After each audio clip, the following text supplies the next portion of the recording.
I'm very happy to present today the implementation of an electronic patient-reported outcome screening program in Quebec referred to as e-IMPAQc. e-IMPAQc is the first large deployment of the same electronic patient-reported outcome screening program. And today I would like to share some of our successes, many of our challenges, and some of our lessons learned. This slide provides an overview of the key components of e-IMPAQc. It all starts when a patient has an appointment with the nominated clinician that will respond to the screening results. The patient completes a series of questionnaires using their mobile phone or their tablet. e-IMPAQc is not an electronic platform. Rather, it's content that can be uploaded to any electronic platform. In Quebec, we do not have one patient portal. And so depending on the cancer center, different platforms are being used. But we are trying to standardize the clinical processes to the screening, the type of questionnaires, and then what follows the screening. So for most centers, a summary report is provided for clinicians, but as well as for patients. And in this report, symptoms are categorized as mild, moderate, or severe, which then determines the clinical care pathway for symptom management. And these pathways are based on a step care approach model. And most of the low intensity interventions are grounded in self-management resources and support. Depending on the cancer center, then all of this information might be stored in the electronic medical record. So what are some of our successes, challenges, and lessons learned? So in thinking of these, we devised or categorized the planning of e-IMPAQc along 8 steps. It didn't start that way. I would say it looked more like this, and to a certain extent, it still does. But reflecting on the past 3 years, we thought there were probably about 8 main milestones. And for the purpose of today's presentation, I will focus on the first 6. So in terms of selecting the settings and also funding. So I think there were a lot of successes really to launch e-IMPAQc initially. So there was a provincial mandate where distress screening has been prioritized. There were centers that were selected already had experience with paper-based screening programs, so there was buy-in for sure. Our province, 3 cancer centers in our province participated in an Ontario-led electronic patient-reported outcome screening program. So there was some local expertise that we leveraged. And also in terms of initially, there was a discussion that there would be a new patient portal selected for the province. So some of the challenges, one challenge is knowing more about local initiatives and general timelines for other projects, not related necessarily to PROS, but how these projects are being prioritized and really being clear about the timeline that your project has at that center. We had delays, and then when we were ready, we would go to the IT department and they would say, well, we passed you and we're on to the next project now, and you have to wait a year or a year and a half. So really being aware of some of those internal timelines for other projects across the cancer centers. We have a large team. We are 49 patients, caregivers, clinicians, managers, and researchers. We have never worked together, or most of us have never worked together. So my recommendation would be to have maybe a kickoff meeting, which I'll get to a bit later. But I think working with a communication specialist and really to establish a clear and early communication plan that goes beyond having meetings, and that will help you build some of those relationships. There was a delay in the end in selecting that one patient portal, and we did not have a plan B at that time. Next steps are establishing a governance structure, as well as with that comes a lot of interinstitutional agreements. So this is our governance structure. I think there was probably 3 to 4 key successes from this type of organization. First, we are a clinical and a scientific lead. e-IMPAQc is led by both a scientific and a clinical lead. I'm the scientific lead. Rosanna Farrett is the clinical lead.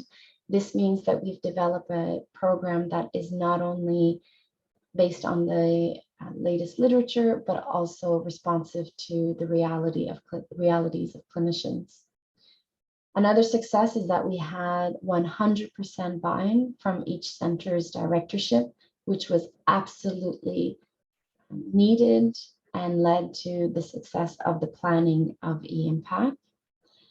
Then we established local implementation teams, which you see at the bottom of this figure in light blue, which means that every single center really could provide input directly into the steering committee in terms of their realities at that center in terms of implementing e-IMPAQc. So although there were a lot of successes through this governance structure, there was a lot of challenges, particularly that there are different levels and a lot of committees and redundancy across the committees, which meant that people didn't come to meetings anymore. They were overloaded, and that led to delays in terms of making decisions. Local implementation teams are a must, but the expectations have to be clear. Initially, we designed e-IMPAQc so that local implementation teams could take their own decisions and decide on their own way of implementing e-IMPAQc, but really pro-implementation represents an innovation, and the teams just really weren't sure how to go about it. And all I will say about multi-level agreements, they take a lot of time and a lot of expertise. There are some agreements that are still not signed 3 years later. Start early. I would say delay the start of the project until you have your agreement signed so that you can fully dedicate yourselves to the agreements. Steps 4 and 5 are key, absolutely key in terms of change management and having a readiness assessment. We are now expanding e-IMPAQc to other sites, and this is really where we're putting a lot of time and really trying to learn from our initial 3 years. You need to have advanced expertise in change management in your team. And not only that, but really making your change management plan explicit. So we really had our change management plan that was implicit, that our leadership team was aware of, but I don't think we did a good job of presenting it to the different centers and representing and being very clear on where we're at with that change management plan. Step 5 was a kickoff meeting and the completion of a readiness assessment. The kickoff meeting brought everybody together around a table. We completed a readiness assessment. We discussed barriers and facilitators, and we brainstormed solutions as well as mitigation plans. This was such a privileged time to sit with all of these key stakeholders. And we were lucky that really the readiness assessment came up with a mitigation plan that we did have a budget for, but I would recommend doing your mitigation before the budget is set in case you need resources to implement your mitigation plan for any barriers. It is a substantial investment, not to be underestimated. So I think one creative solution that we found is to have these meetings as continuous education accredited hours, as every healthcare professionals across the provinces need to have accredited hours to maintain their different licenses. The step 6, as you can see, has a lot of sub-steps, but this was basically setting up our different working groups so that each component of e-IMPAQc had a working group with representation across the different centers. to ensure that these components were co-developed across all participating centers. So the success, lots of engagement, a lot of discussion. We wanted to reach consensus, and this is why it took a year and a half to develop the algorithm, the workflow mapping, and really reach agreement on risk stratification, and also in terms of the self-management materials. So if you go on our website, you'll notice we have a very large self-management resource library, and every center is using these resources. But the investment again of time. And so again, considering your timeline, and I think having a resource, the local site coordinators were budgeted as of the implementation and not during the planning. And so definitely plan to have a site coordinator from the beginning that can help the teams do a lot of the legwork. The working group members were not always in a position to make decisions. So ensure that there is decision-making capacity, or there's a clear process in place to take a decision shortly after the meeting.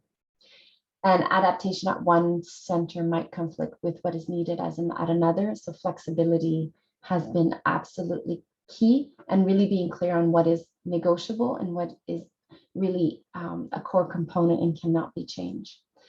So developing our ePro program has been blood, sweat, and tears and coffee to find more and more resource, but all very worth it.